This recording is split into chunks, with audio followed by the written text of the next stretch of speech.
estão tão bem quanto nós também. E a cada dia a gente está aqui se encontrando como uma família aqui nessa casa, a gente fica bem feliz. Então nós vamos dar início aos nossos trabalhos, dando as boas-vindas a todos. Temos pessoas novas na casa hoje? Não temos. Não tem? Sejam muito bem-vindos, abraçamos vocês dois com muito carinho, viu? Então nós vamos dar início, vamos chamar aqui a nossa irmã Tereza para fazer a leitura da harmonização. Bom dia a todos. Bom dia. Do livro Caminho, Verdade e Vida, de Francisco Cândido Xavier, pelo Espírito Emmanuel, o título de hoje é Caminhos Retos. E ele lhes disse: lançai a rede para a banda direita do barco e achareis. Isso está em João, capítulo 21, versículo 6. A vida deveria constituir, por parte de todos nós, a rigorosa observância dos sagrados interesses de Deus. Frequentemente, porém, a criatura busca sobrepor-se aos desígnios divinos. Estabelece-se, então, o desequilíbrio, porque ninguém enganará a divina lei. E o homem sofre compulsoriamente na tarefa de reparação.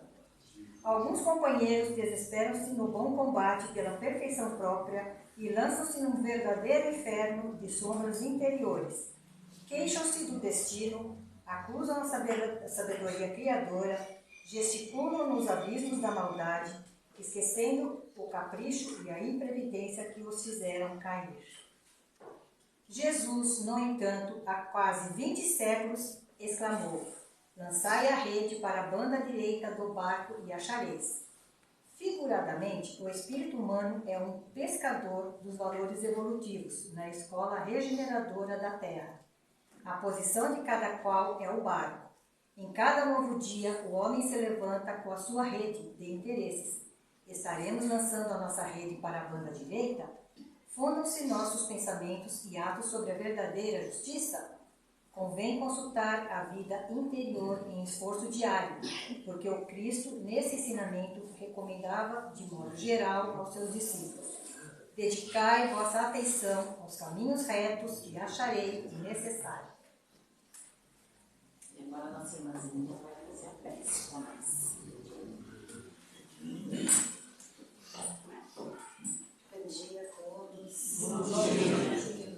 Vamos relaxar o nosso corpo, levar o nosso pensamento ao nosso Mestre Jesus e aproveitar essa energia maravilhosa que está aqui para receber essa casa de amparo, essa casa de amor, essa casa que é família. Pedimos, Mestre Jesus, que na manhã de hoje possamos estar abertos aos ensinamentos aqui que serão expostos. Pedimos, Mestre querido, que possamos, junto de Ti sempre, seguir o melhor caminho, dentro dos Teus ensinamentos, dentro do caminho que o Senhor nos propõe. Esteja conosco, abençoe a cada um que aqui está no dia de hoje, e essas bênçãos, Senhor, sejam estendidas a todos os nossos irmãos que gostariam de estar aqui, mas são por motivos qualquer não puderam estar na manhã de hoje. Que as suas bênçãos se estendam até os hospitais, os presídios, e que possam, Senhor, todos receberem as suas bênçãos de amor e de compreensão. Esteja conosco, nos abençoe hoje e sempre. Que assim seja. E hoje, meus amigos e irmãos, a gente está bem feliz. A gente está recebendo novamente aqui na nossa casa nosso amigo, irmão, uma família também, que é o Armando Menezes. O Armando Menezes, ele como muitos dos nossos amigos que vêm nos prestigiar aqui com o seu conhecimento, que são como beija-flores, né? Eles pegam conhecimento, eles vão de casa em casa, cuidando os ensinamentos do Cristo. E ele vem aqui como beija-flor hoje, né? Trazer a gotinha de conhecimento para nós, da doutrina espírita, do nosso Mestre Jesus. Seja muito bem-vindo.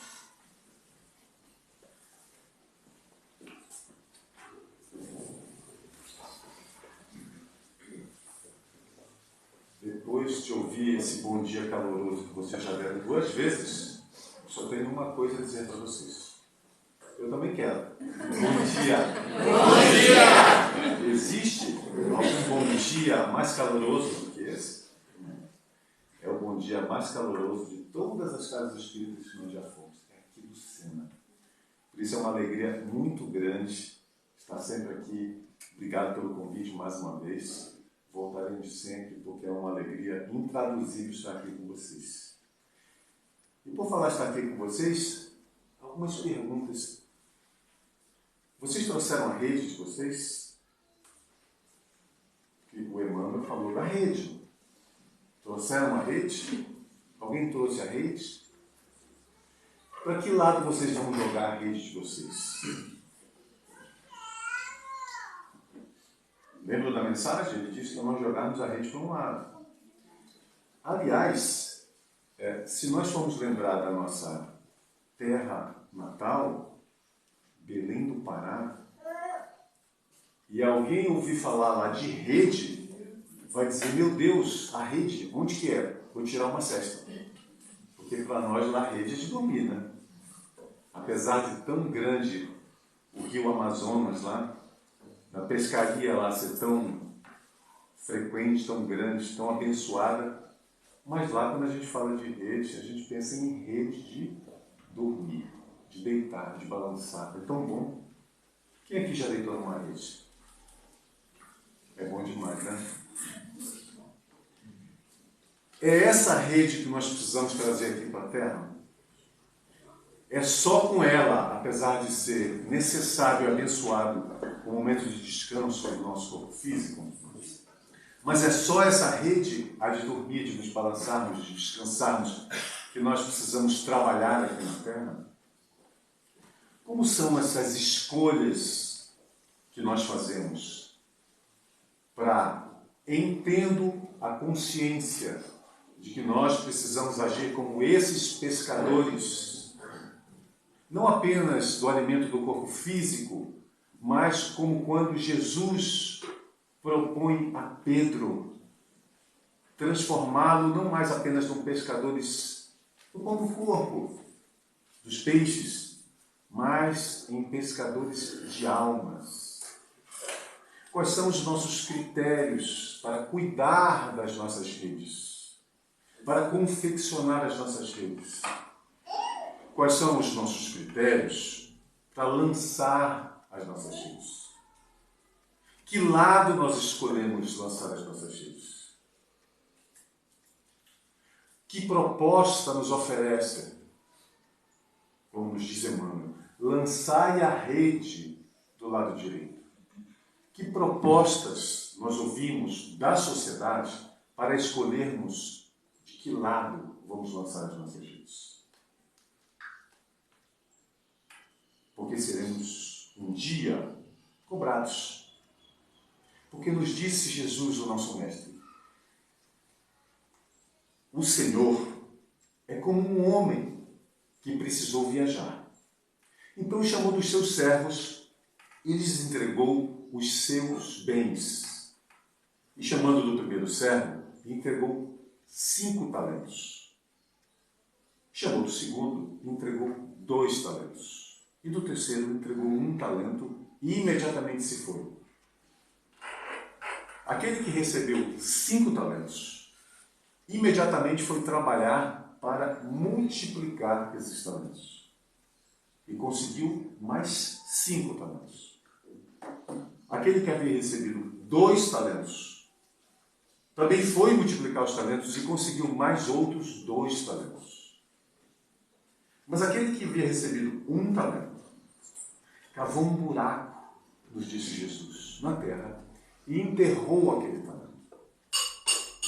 Passado muito tempo, quando o amo daqueles servos voltou e foi tomar as contas do que havia entregue a cada um dos servos, se aproximou aquele que havia recebido 5 talentos e disse: Senhor, entregaste-me 5 talentos. Eu trabalhei para os multiplicar, e aqui te devolvo os teus 5, e mais 5 talentos que consegui. Então o Senhor disse: bom e fiel servo. Fostes previdentes do pouco, te entregarei mais. Aproximou-se então o segundo, que havia recebido 2, e disse o mesmo: eu também trabalhei. Aqui estão os seus 2 talentos e mais 2 que eu consegui multiplicar. Então o Senhor disse: bom e fiel servo. Também multiplicaste os talentos. Foste fiel no pouco, muito te entregarei. E então se aproxima aquele que havia recebido 1 talento e disse: Senhor, conhecendo-te como um homem severo, que ceifas onde nada plantastes, que colhe de onde nada pusestes, temeroso, enterrei o teu talento, e eis aqui o que te pertence de volta. Então o Senhor disse: mau e preguiçoso servo, não multiplicastes os talentos, o talento que te entreguei. Tirem aquele talento, disse ao outro servo, e deem àquele que recebeu 5 talentos. E a esse que nada fez, a esse servo preguiçoso, a sua destinação é que atem as mãos e os pés e o lancem nas trevas exteriores, onde haverá pranto e ranger de dentes. Algum de vocês já ouviu falar onde são essas trevas exteriores, que também é citada por Jesus na parábola do festim de bodas? Onde são essas trevas exteriores? Seria um umbral? O que vocês acham? Um nível, digamos assim, abaixo do umbral, não de localização apenas, mas especialmente vibracionalmente falando. O que vem abaixo do umbral? As trevas. Para onde aquele servo foi lançado. O que significaria dizer ata-lhes as mãos e os pés? E lançam nas trevas exteriores. O que seria exterior ao reino dos céus? Onde o espírito perderia sua liberdade? Alguém tem ideia? Ninguém? Na terra? Na terra. Quem falou? Na terra. Como é o seu nome? Veridiana. A Veridiana. Veja o nível de consciência da Veridiana. Parece o nome da mentora lá do nosso lar, né? Veridiana, né? Vejam o nível de consciência da Veridiana. Ela já sabe o que aconteceu com ela. Ela já sabe onde ela está. Ela já sabe que liberdade tem um espírito, não a alma. O espírito encarnado, como Kardec nos define, para didaticamente sabermos onde estamos. Encarnados. Como espírito, estamos de mãos e pés atados, porque estamos presos na matéria. Viu o resultado que nós estamos presos na matéria? Então, agora nós conversamos, né? E agora que nós estamos conectados, 5 meses, essas conversas a gente tem que aprender a linguagem, né? Então vejam como é importante a consciência de nós mesmos, onde nós estamos. Para decidir de que lado nós vamos jogar a rede, é preciso que nós sejamos servidores, não apenas fiéis, mas conscientes. E o servidor consciente, ele não apenas multiplica talentos, mas como nos diz Kardec, no capítulo 16 do nosso Evangelho segundo o Espiritismo, onde consta essa parábola dos talentos, ele nos convida a contabilizar, não apenas a multiplicar o convite do Cristo, mas ele nos convida a contabilizar os nossos talentos. Que talentos são esses, hein? É interessante porque quando nós pegamos a Bíblia, a tradução, existem N traduções, é interessante nós estudarmos as diversas traduções e raciocinarmos sobre ela. É o convite da doutrina espírita. Que raciocinemos, que não apenas independentemente da fonte, nós precisamos raciocinar sobre o que estamos lendo. E então, nós vemos esse talento. O que seria o talento? É aquela moeda lá de trás. E existem traduções interessantes. Eu vi uma que dizia, um talento equivale a 35 quilos. Aí Jesus teria entregue 35 quilos. Em uma tradução em inglês, o Senhor havia entregue 35 quilos vezes 5 para 1, e ele multiplicou. Eu vi uma outra tradução em inglês que dizia, it worth $1,000, more than $1,000. Isso vale, um talento, mais do que $1.000. Veja que cada um traz uma referência sobre o que seria talento. Mas talento, lembrando do que Jesus nos disse, isso é o mais importante, nós entendemos a essência. O que seriam esses talentos da nossa vida? Alguém aí encontrou Deus e recebeu algum talento? Só uma que disse sim. Ninguém recebeu talento nenhum aí? Sim, todos. Eu recebi o maior de todos. O maior de todos, ela está pegando. Tá? Né? Como vai ser, ela já sabe? Antonella. Antonella, só nome bonito aqui, né? Antonella. Como é o nome? Ana Júlia. Ana Júlia, Antonella, Ana Júlia. Só nome bonito, né?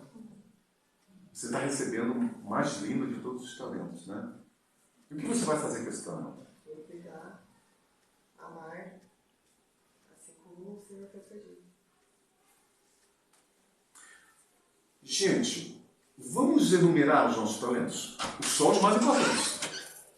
Só os mais importantes. Vamos, eu quero que venha de vocês. Pensem no talento importante que vocês receberam. E me digam. O amor, né? Eu acho que é o mais importante. Qual? O amor. O amor. O talento mais importante. A essência da vida, né? O que nós viemos aqui aprender, né? Amar. O que mais? Recebemos amor, né? De quem? Do nosso pai. Do nosso Pai. Nosso Pai Celestial, do nosso Criador. E às vezes a gente diz, não é o suficiente, eu não me sinto amado. Ninguém me ama. E nós esquecemos do próprio Pai e do Mestre. Nós temos dificuldades em nos sentir amados. Vejam quanto amor nós temos. A vinda de Jesus para nos salvar. Um espírito puro, não mais espírito puro, mas um Cristo. A mais alta hierarquia dos espíritos do universo é um Cristo. E ele desceu até nós. Quanto amor. E nós, às vezes, não conseguimos nos sentir amados. Que talento mais nós recebemos? Vamos? Vocês estavam tão calorosos na hora de dar bom dia, agora dormiu todo mundo? Bom dia! Agora eu vou tirar a soneca. Já sei. Vocês confundiram a rede de pescaria com a rede de dormir. Então aí pensando, se embalar na rede, não é? Vamos, gente, vocês não receberam talento nenhum? Trabalho. Trabalho, maravilhoso, por favor. Trabalho, que belo. Trabalho. Lei da vida. Trabalho é lei da vida. Esses dias vendo uma... Já ouviram falar de Amigos da Luz? Eu sou um grupo engraçado. E aí tem uma proposta lá interessante do... Ele desencarnou, chama Daniel. Desencarnou e aí estava tendo uma entrevista. E ele tinha um campo de futebol atrás. Era a entrevista e quem consciente? Eu sou a sua consciência. Como é que foi essa última encarnação?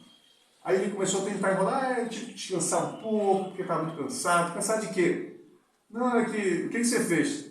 Não, é porque daqui nós vimos você sentado lá no sofá comendo Doritos e vendo TV. Era Doritos, parecia Doritos, era um livro. Era. Mas olha lá, atrás do Doritos tem um negócio interessante lá. Né? Informações nutricionais. Né?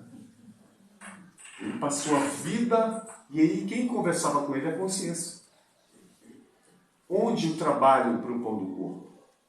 Onde o trabalho para o seu próprio aprimoramento? Que nós falamos em trabalho, nós pensamos só naquele material, né? Para trazer o pão do corpo, né? Quando nós pensamos em rede, nós pensamos só daquele que vai pescar para alimentar o nosso corpo. Mas não da rede do pescador de almas. Não é um trabalho também para o Cristo? Nós nos classificamos como trabalhadores do Cristo na Casa Espírita ou em outras igrejas também? Gente, eu acho que ninguém recebeu talento nenhum. Caridade. Caridade. Recebemos o esclarecimento, especialmente da terceira revelação. Qual é a terceira revelação mesmo? A doutrina espírita. Agora vocês começaram a falar. Né? A doutrina espírita. Recebemos o esclarecimento da terceira revelação sobre a lei da caridade. Não é um talento depositado nas nossas mãos? Quem nos ensinou mesmo esse talento?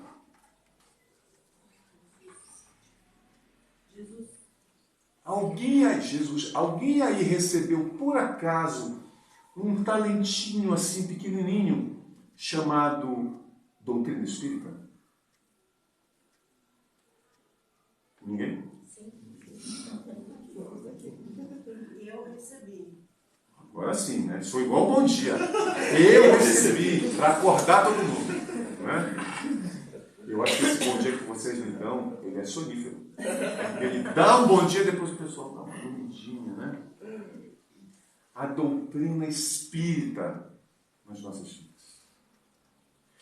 Vejam como é importante nós contabilizar, porque o convite do Cristo, o alerta do Cristo, é de que todos aqueles que recebem talentos precisam multiplicá-los. Mas como eu vou multiplicar um talento se eu nem sei que recebi o talento?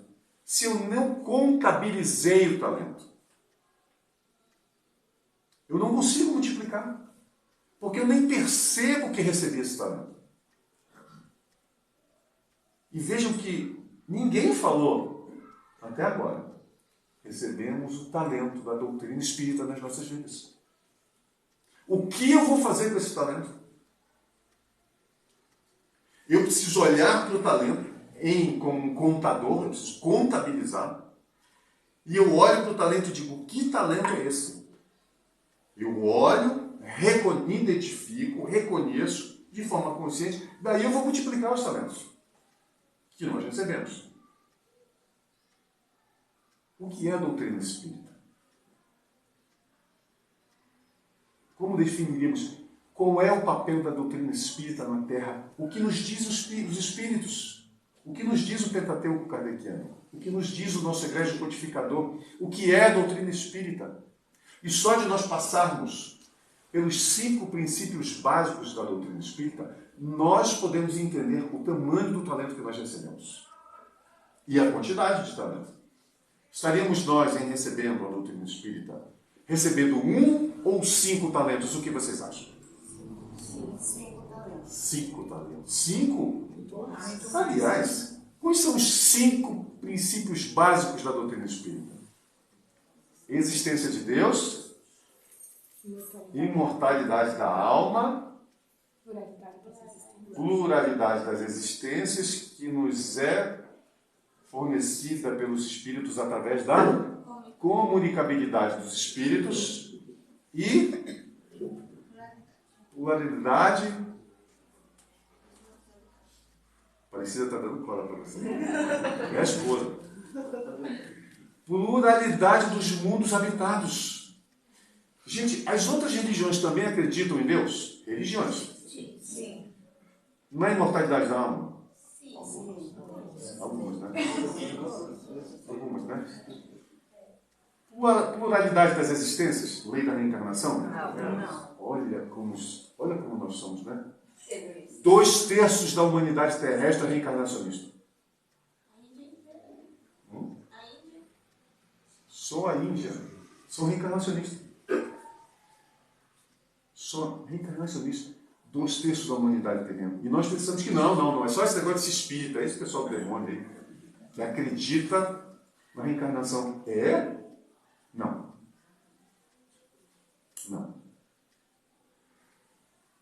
Então, a maioria das doutrinas religiosas do mundo é sim reencarnacionistas. Aliás, o que Jesus era?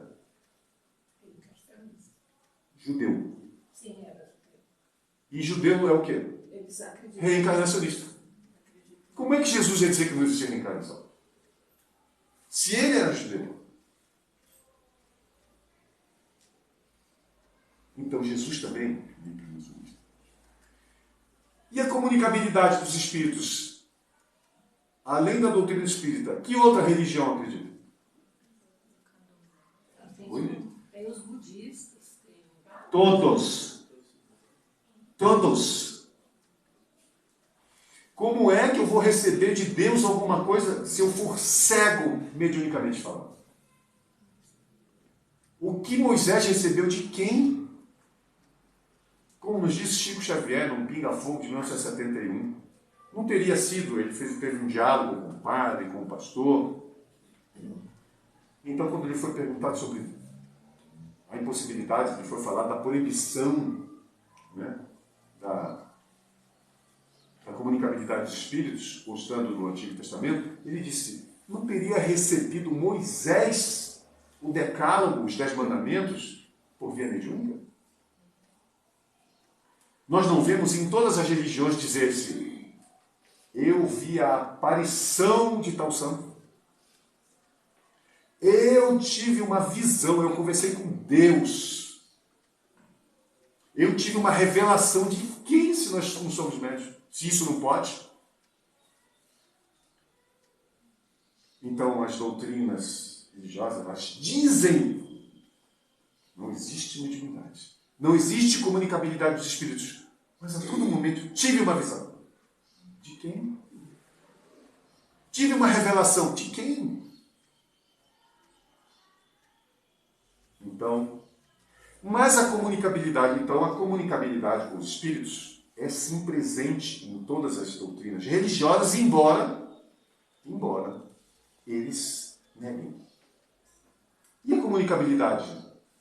Aliás, e a pluralidade dos mundos habitados? Quantas religiões? Gente,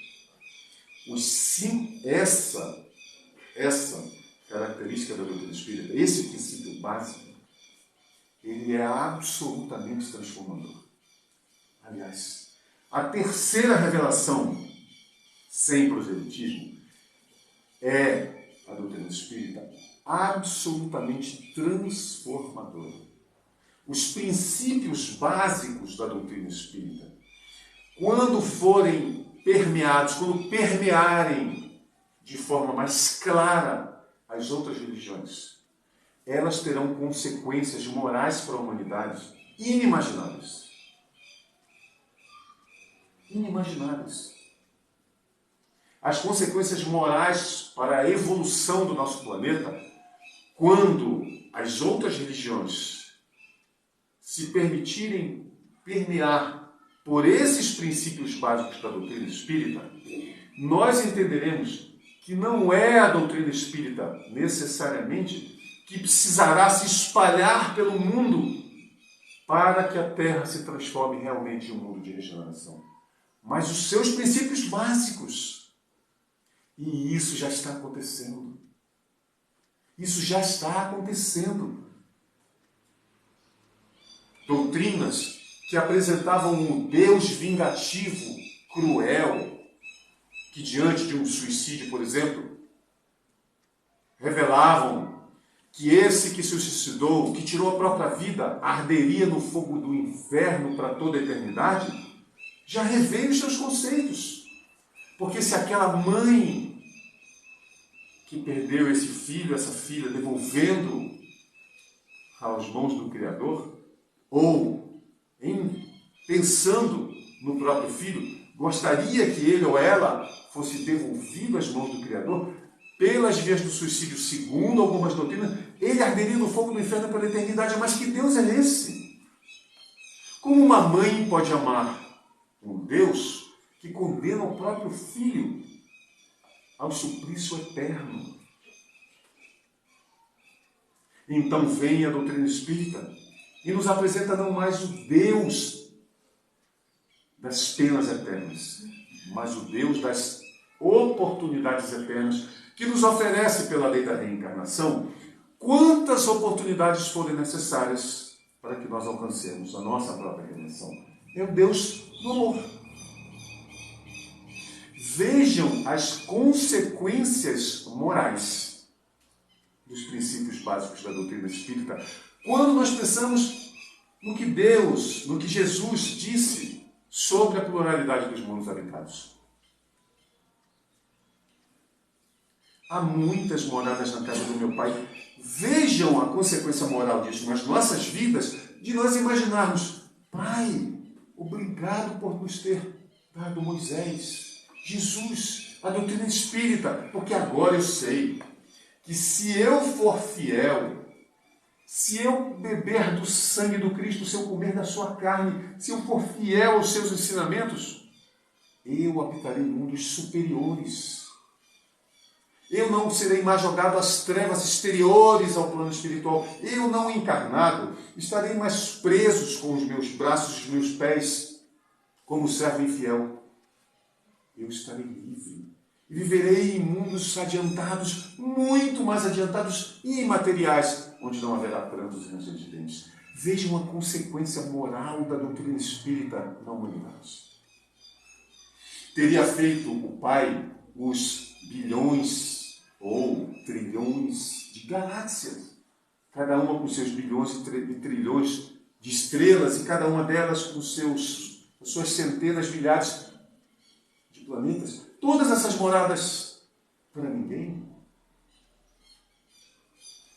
E se a terceira revelação é capaz de transformar a humanidade, a quem foi entregue esses talentos? Esse talento, que é a doutrina espírita, que são esses princípios básicos. Eu gostaria que vocês me dissessem a quem esse talento o nosso Pai nos confiou.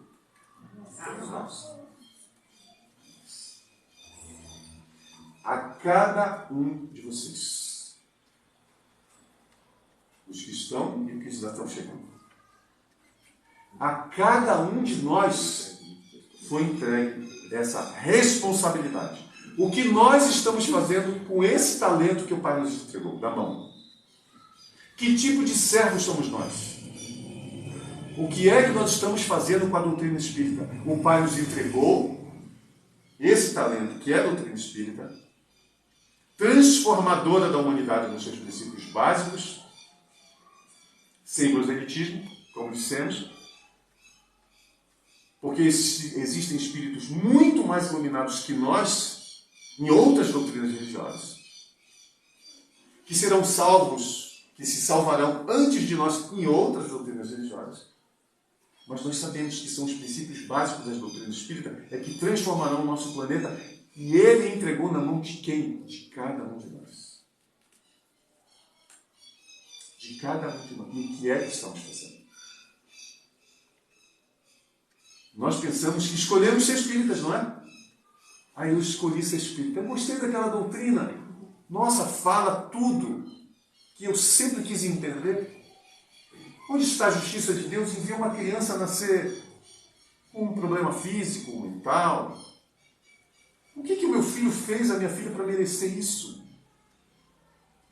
Vejam o talento, o consolo, como nos diz o evangelista Jesus, João, no seu capítulo 14, na fala do Cristo, que enviaria outro Consolador que ficaria conosco para sempre.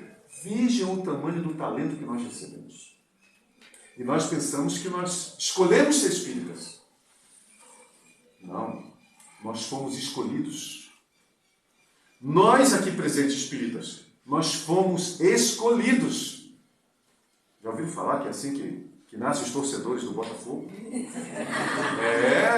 Dizem que o botafoguense, ele não escolhe o Botafogo. É o Botafogo que escolhe ele. Porque tem que ter um perfil para se escolher o torcedor do Botafogo. É a família. Um dia, lá no Maracanã, eu fui ver um jogo do Botafogo. E eu levei um amigo. Eu quero ficar com você o tempo. E aí a gente é amigo de infância. Ele foi. Ele e meu filho. E aí eu comecei a conversar com o pessoal. Não sei o que, a minha filha. Aí o outro dia, o meu pai tinha esse mesmo problema. Aí, nossa, aí eu comecei a chamar ele pelo nome. Né? E aí não prestou. Quando ele saiu, ele disse, nossa, que coincidência, né? Tem mais de 50 mil pessoas que não atendem, sem encontrar tanta gente conhecida. Eu disse, conhecida de onde? Mas daquele pessoal que estava falando com o nome, disse, não, você não está entendendo, a gente é da família, você não entende isso. Tadinha, ela fala isso. Nós somos os escolhidos do Cristo, de Deus, do Pai.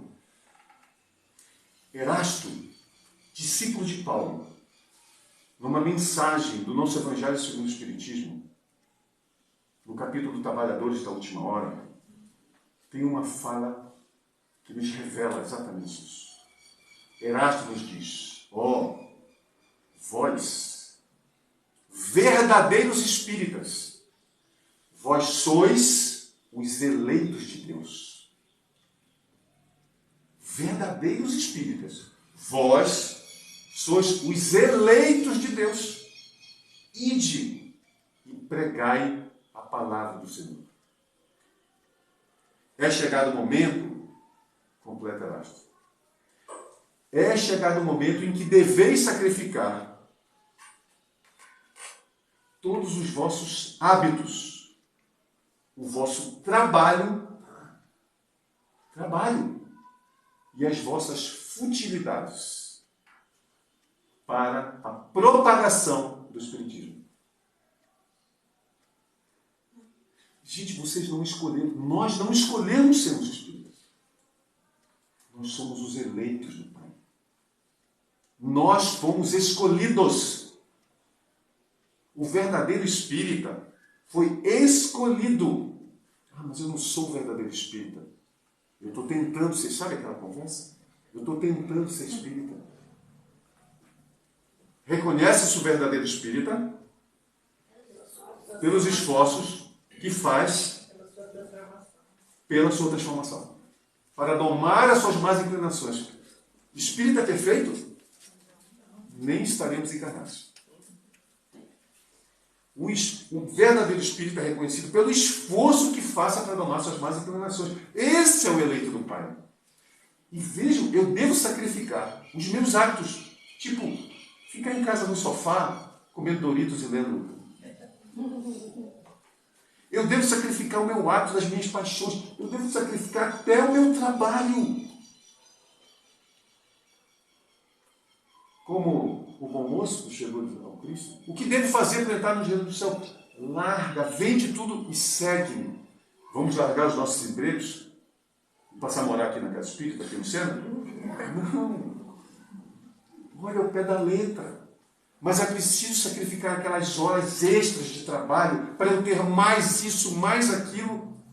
Eu preciso sacrificar esse extra quando nós já temos o suficiente para a divulgação da doutrina espírita. É nossa responsabilidade. E como nós fazemos isso? Porque nós achamos que comendo Dorito lá, não, espera aí, eu estava comendo Doritos, estava sentado lá no sofá, mas eu não fiz mal a ninguém. Nunca fiz o mal. Sempre fiquei na minha. E aí Kardec pergunta na questão 642 aos espíritos: basta não fazer o mal para assegurar uma posição boa, futura, no céu? Qual é a resposta dos espíritos? Sim? Não. É preciso fazer o bem no limite das suas forças. Por quê? Os espíritos respondem: porque sois responsáveis por todo o mal que fizeres, mas também por todo o mal que decorra do bem que deixaste de fazer. Meu Deus! Não posso mais ficar na televisão lá comendo meu Doritos. Eu preciso fazer o bem no limite das minhas forças. Meu Deus, isso é trabalhoso demais. Fomos os escolhidos. A nós é dada essa responsabilidade. E nós precisamos multiplicar os talentos. Já que nós aprendemos agora, já sabemos que precisamos contabilizar a doutrina espírita como um talento mais precioso que Deus deu nas nossas vidas, nós precisamos, em contabilizando esse talento, multiplicar. E como é que nós fazemos isso? Como multiplicar esse talento? O meu gênio, que chama Daniel também, mas ele não é o Daniel, o Doritos. Ele é evangelizador, inclusive foi evangelizado, duvido vocês adivinharem onde? Aqui, no centro. Hoje ele é médico e evangelizador. E o Daniel esses dias me disse, é interessante, ele sempre me pergunta as coisas, ele me diz assim, qual é a média de idade do espírita hoje? Eu disse, puxa, essa pergunta eu não sei. Média de idade, mas é uma boa pergunta, eu gostei. E ele é muito jovem, pesquisa muito bem. Vou pesquisar. Nossa, a idade é de 36 anos. Veja, é jovem, porque eu disse 36. Mas na casa espírita, às vezes eu vejo pessoas assim de 100, 100 e poucos anos. 36 só. Ele está escrito aqui. Aí ele foi olhar, meu Deus, essa pesquisa é de 20 anos atrás. Aí eu, bom, porque hoje dessa idade é um pouquinho, mas não seria 100 e poucos anos, não. Aí ele foi olhar e disse, não, mas eu tenho que achar uma pesquisa de agora. Aí ele foi procurar. Como o jovem acha as coisas mais fáceis na internet, achei. Hoje é de 55 anos. São os mesmos. A gente tinha 36, agora tem 55. Somos nós. Cadê os nossos jovens? Cadê os nossos jovens? Qual é a porcentagem de jovens dentro de uma casa espírita em relação a nós velhinhos? Baixo. Quem tem menos de 30 anos, levante a mão. 1, 2, 3, 4. 4 pessoas aqui dentro com menos de 30 anos no salão cheio. O que é que nós estamos fazendo com a doutrina espírita? Eu estou trazendo 3. Estão ali, meus parabéns. Qual é o nome deles? Oscar, a Luísa e a Júlia. Oscar, Luísa e Júlia lá. Mães?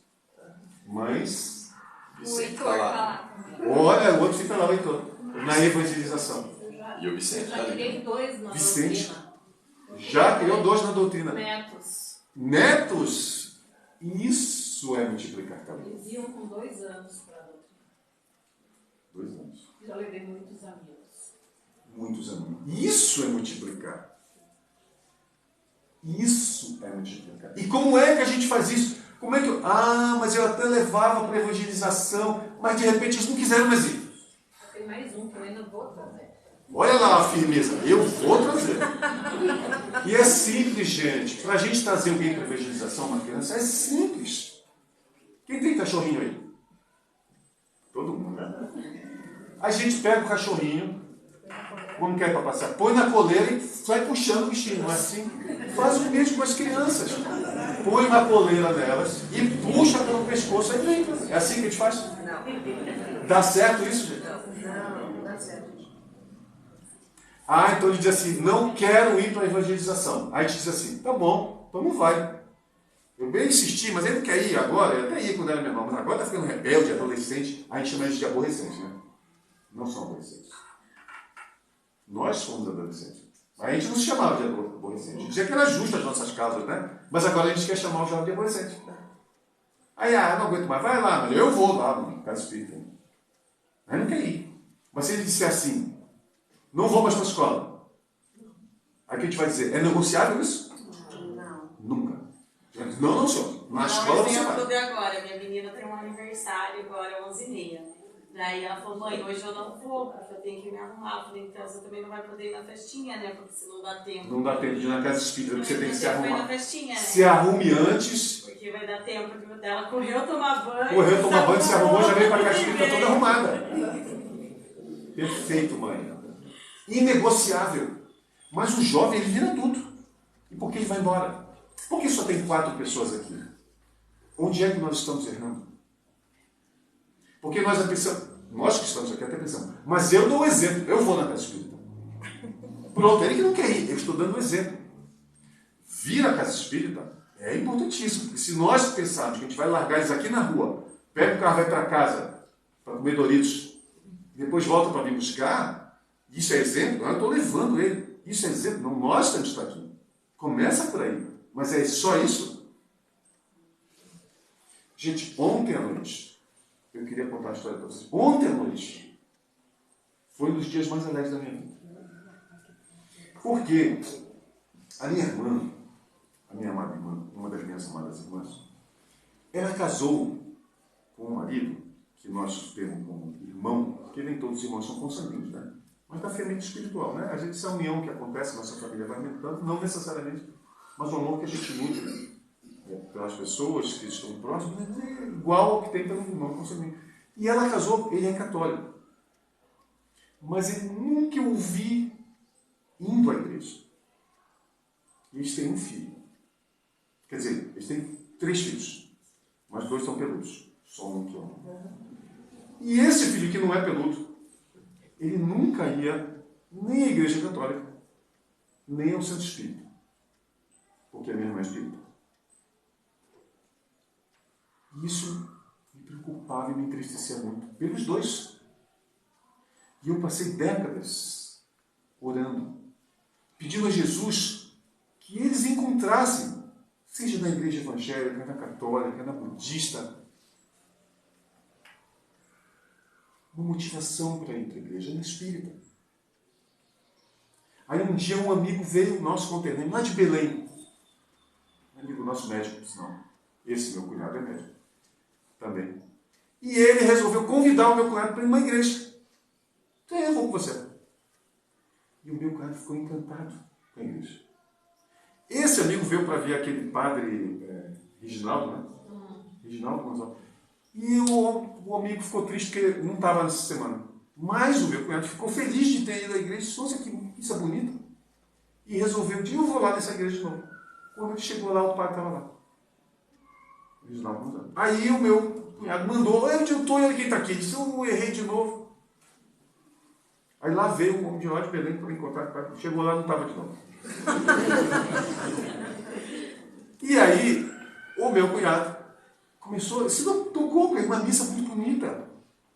E ele disse, não estou gostando desse negócio aí. Eu não estou conseguindo negócio de casa espírita, esse pessoal de espírita. Mas eu gostei da igreja. E aí, católico. E ele começou a assistir missa na televisão. O filho, o meu sobrinho, passava, olhava, papai já está negócio de missa, o que está acontecendo? De novo, sendo missa, é muita reza.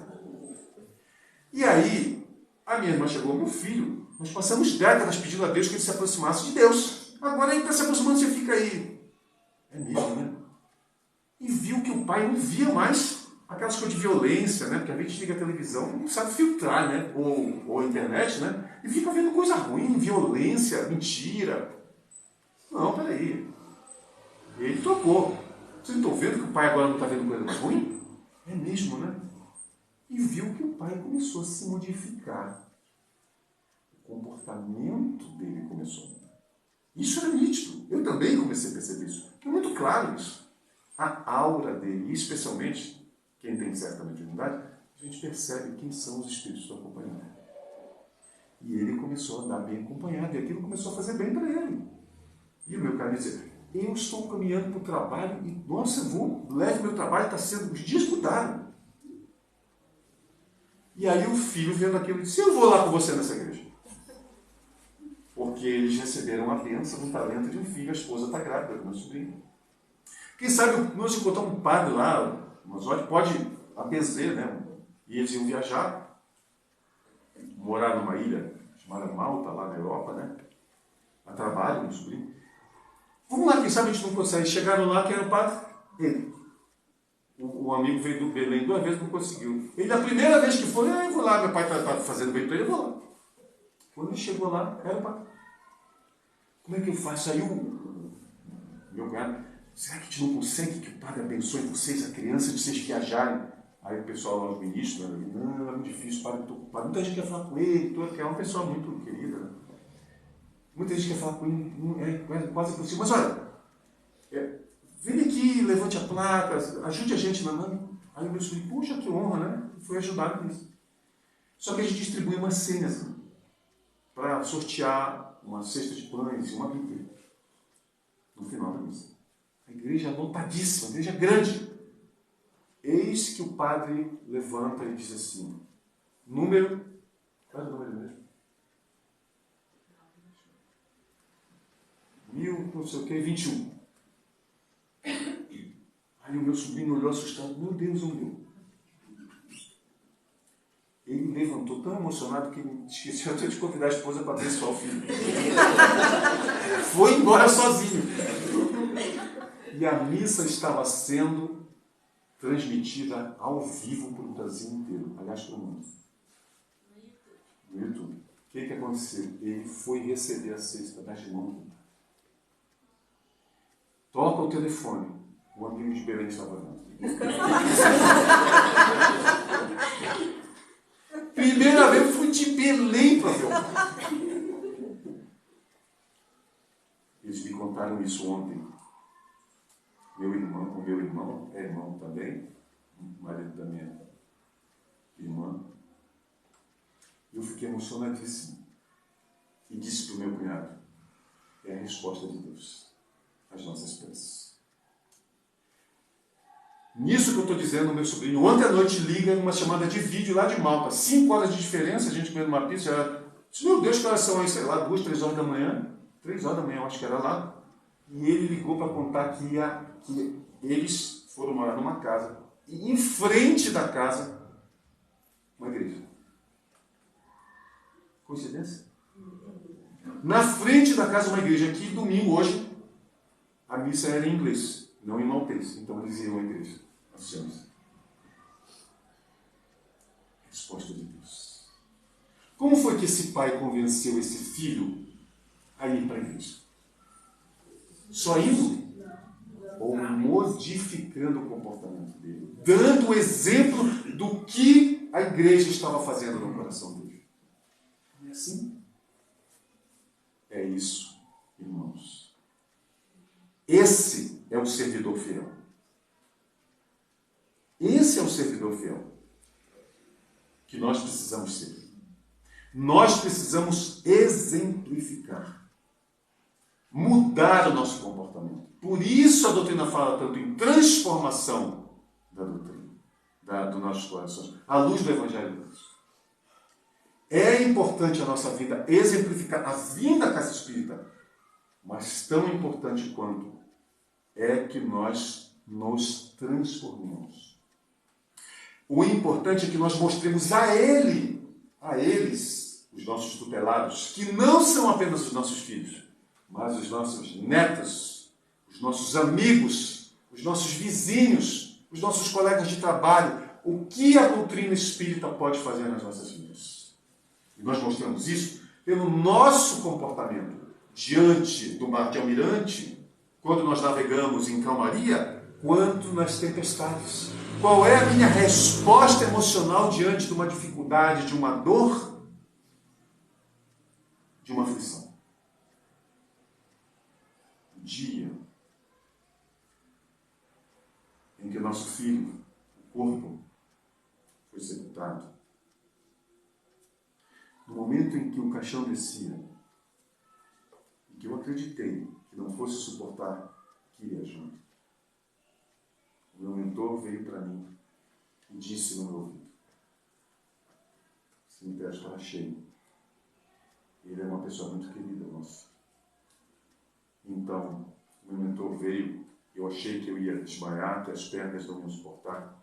E todos me oraram, pela ligação que todos sabem que eu tenho com ele. Enfim, nós vivemos juntos todos os dias. E então, ele disse no meu ouvido: segure as pernas. Porque muitos aqui sequer são espíritos. É hora do testemunho que você prometeu a Jesus antes de vir. Essa é a hora do testemunho que você prometeu a Jesus antes de encarnar. No outro dia, na casa espírita, onde nós frequentamos desde a chegada em Curitiba há quase 30 anos, várias daquelas pessoas que estavam ali, não espíritos, foram à casa espírita entender que doutrina é essa que foi capaz de me fazer ter aquele comportamento naquele momento. Que doutrina é essa? É isso que nós precisamos mostrar aos nossos jovens.